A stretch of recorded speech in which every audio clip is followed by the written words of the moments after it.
Bonjour, bonjour à toutes et à tous. Kering, l'action Kering en vision hebdomadaire.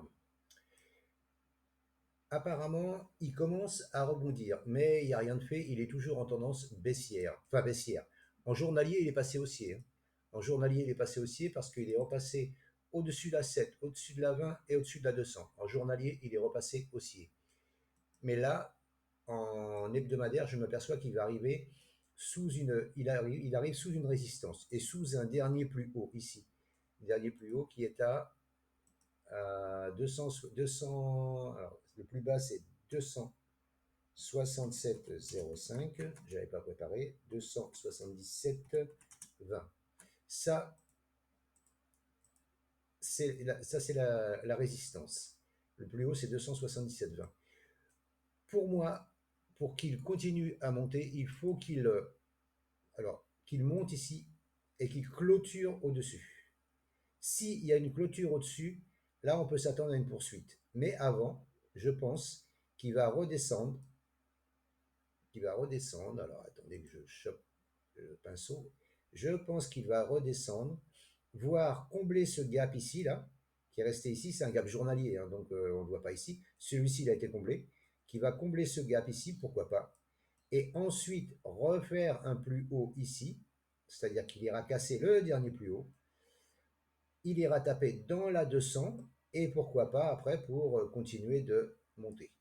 Mais dans un premier temps, je pense qu'il va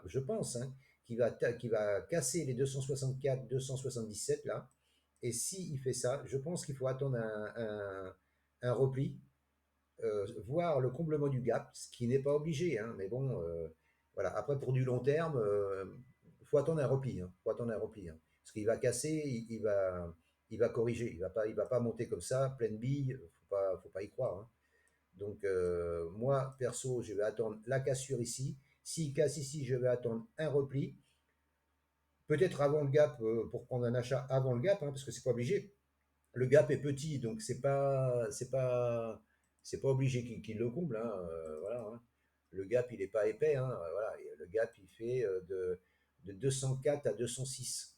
C'est pas un gros gap, hein, comme celui-là. Celui-là, c'était un gros gap baissier. Là, il l'a comblé, hein, celui-là, hein. Celui-là, il faisait de 223 à 237. C'est différent, hein. Mais je reviens sur mon hebdo là. Voilà.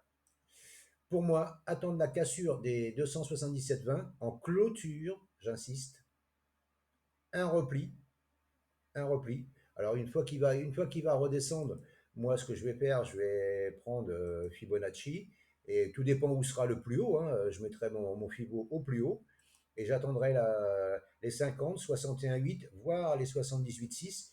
Et si je vois un setup d'achat qui se présente ici, là je reprendrai un achat pour reviser la cassure du dernier plus haut là et viser cette résistance ici qui est à 323, 336. Voilà ce que je pouvais vous dire sur Kering pour les semaines à venir, parce que ça ne va pas se faire tout de suite, hein. Là, c'est en hebdo, hein. Donc là, il faudra être patient, attendre une cassure ici, attendre un repli, et après, à partir de là, quand il y aura eu un repli, commencer à penser à acheter s'il y a un setup qui se présente. Voilà ce que je pouvais vous dire sur Kering. Je vous remercie de m'avoir écouté et je vous dis à bientôt. Ciao, ciao.